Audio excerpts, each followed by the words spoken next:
teman-teman yang kami hormati. Assalamualaikum warahmatullahi wabarakatuh.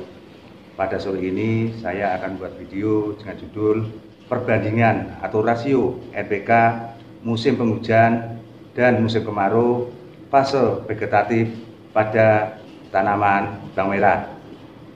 Sebelum video kami mulai, kami mohon bantuan Bapak-bapak, Ibu-ibu, dan teman-teman untuk like, share, dan subscribe.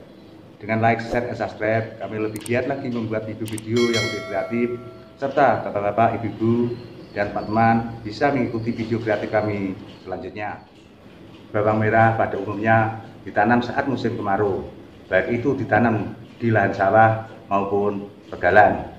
Keberhasilan tanaman bawang merah di musim penghujan ditentukan oleh kemampuan dalam budidaya, khususnya dalam mengatasi penyakit. Dan sebaliknya, keberhasilan tanam bawang merah di musim kemarau ditentukan oleh kemampuan dan budidaya, khususnya dalam mengatasi hama tanaman. Pemupukan merupakan salah satu faktor yang sangat vital dan harus diperhitungkan. Pemupukan yang pas, tepat, dan efisien merupakan bagian yang tidak dapat dipisahkan dan diperhatikan agar budidaya bawang merah berhasil dengan baik, baik itu di musim kemarau maupun di musim penghujan. Dengan pemupukan yang pas, tepat, dan efisien, di samping dapat menekan serangan hama dan penyakit, juga memaksimalkan penyerapan unsur hara, serta menekan biaya budidaya bawang merah sehingga diperoleh hasil yang optimal.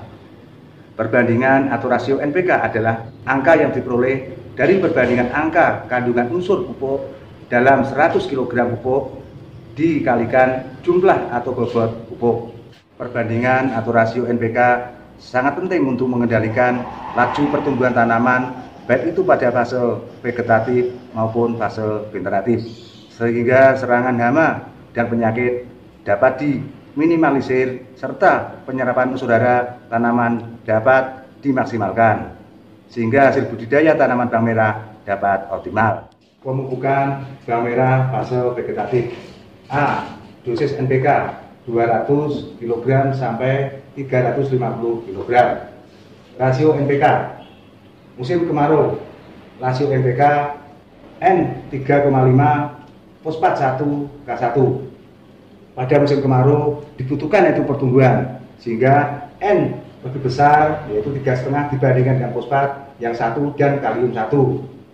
Contoh yaitu pupuk NPK Yara Pasteur dengan komposisi N25 P7K7. Apabila kita buat perbandingan 25 dibagi 7 3,5, 7 dibagi 7 1, 7 dibagi 7 1. Contoh yang kedua adalah rasio NPK 2,3 1,1. Maksudnya yaitu N-nya 2,3 fosfat 1 K1 digunakan untuk musim kemarau. Musim kemarau dibutuhkan yaitu pertumbuhan yang maksimal sehingga N lebih tinggi yaitu 2,3 dibanding fosfat 1 K1. Sebagai contoh NPK 16 dengan perbandingan 1, ZA dengan perbandingan 1, sehingga diperoleh rasio NPK 2,3 1,1. Yang kedua adalah rasio NPK pada musim penghujan, yaitu rasio NPK 1N fosfat 2,7 K2,7. Karena musim penghujan sehingga kita tidak perlu pemakaian N terlalu tinggi.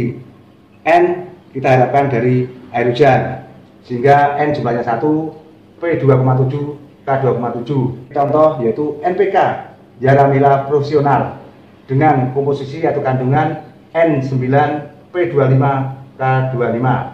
Apabila kita buat perbandingan 9 dibagi 9 1, 25 dibagi 9 2,7, 25 dibagi 9 2,7. Contoh yang kedua yaitu rasio NPK 1 dibanding 1 dibanding 3. N1 fosfat 1 K3. Karena musim penghujan curah hujan sudah cukup menambah dari pertumbuhan vegetatif, sehingga kita harapkan K-nya lebih tinggi. Karena pada musim penghujan adalah serangan dari penyakit, sehingga kita harapkan tanaman lebih kuat yaitu dengan memakai K tinggi. Contohnya yaitu NPK 16 dengan perbandingan 1 dan ZK plus dengan perbandingan 1. Apabila setelah itu rasio NPK-nya ketemu 1 dibanding 1 dibanding 3. Saya rasa cukup sekian dulu video sore ini. Sekian, wassalamualaikum warahmatullahi wabarakatuh.